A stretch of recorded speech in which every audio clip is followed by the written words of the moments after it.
Friends, welcome back to my channel. কেমন আছো তোমরা? আশা করব অনেক ভালো আছো। আমরাও কিন্তু অনেক ভালো আছি। আজ রিম্পা চন্দনার রান্নাঘরে কিন্তু আবারও চলে এসেছি তোমাদের সঙ্গে। নতুন একটি দিন, নতুন একটি রেসিপি নিয়ে কিন্তু আবারও হাজির হয়েছি।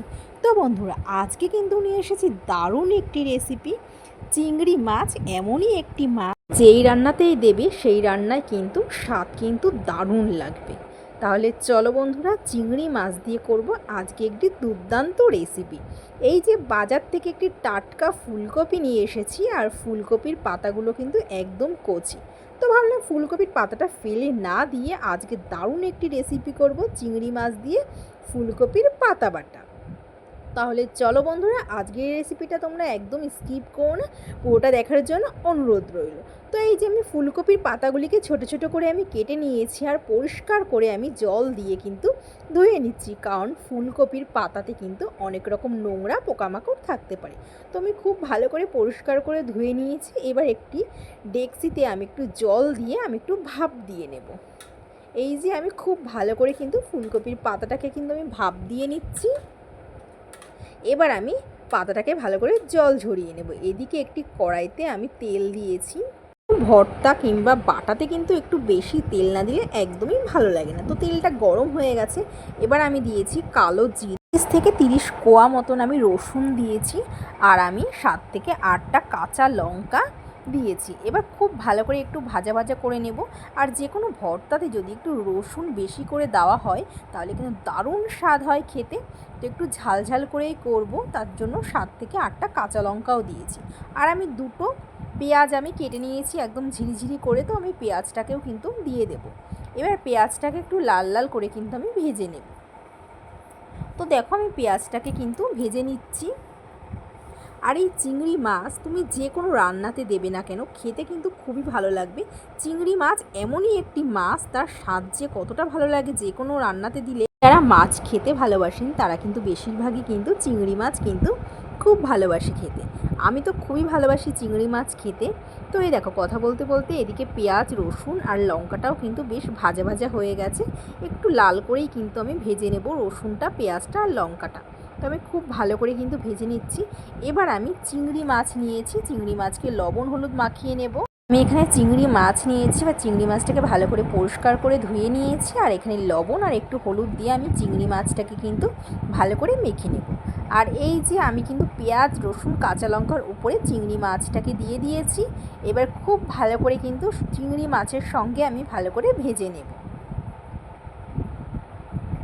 তো দেখো, আমি চিংড়ি মাছের সঙ্গে কিন্তু ভেজে নিচ্ছি। এবার মেইন জিনিস সেটা হলো এই যে আমাদের ফুলকপির পাতা।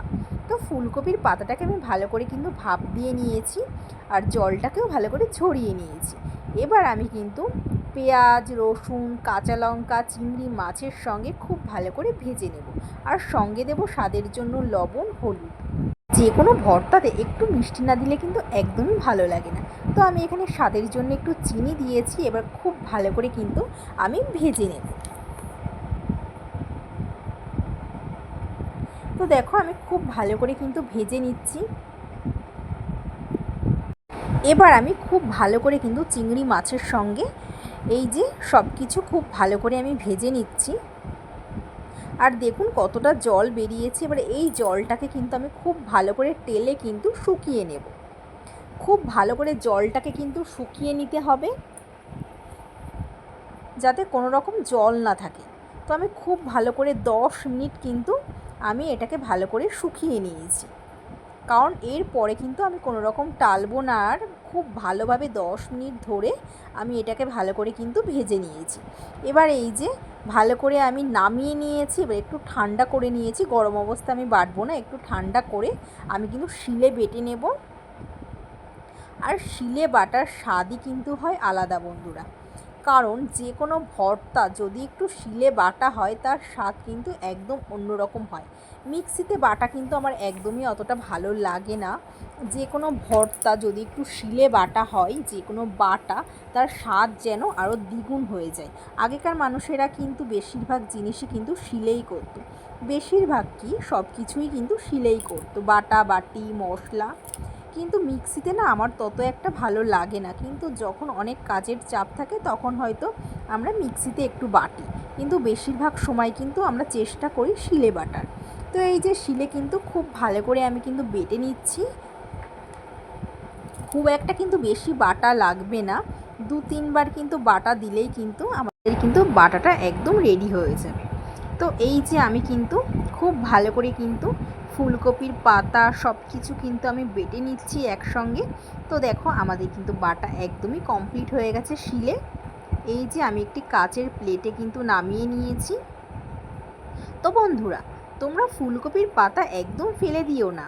ফুলকপির পাতা ফেলে না দিয়ে চিংড়ি মাছ দিয়ে এরকম বাটা খেয়ে দেখো বন্ধুরা, কী যে ভালো লাগবে আমি বলে বোঝাতে পারবো না। গরম ভাতে এরকম ফুলকপির পাতা বাটা চিংড়ি মাছ দিয়ে আর কি চাই, আমার তো এই দিয়েই এক থাল ভাত নিমেষেই কিন্তু শেষ হয়ে গেছে। তো বন্ধুরা, আজকের রেসিপিটা যদি তোমাদের ভালো লেগে থাকে তাহলে কিন্তু অবশ্যই একটি কমেন্ট করে জানিও যে তোমাদের কেমন লেগেছে।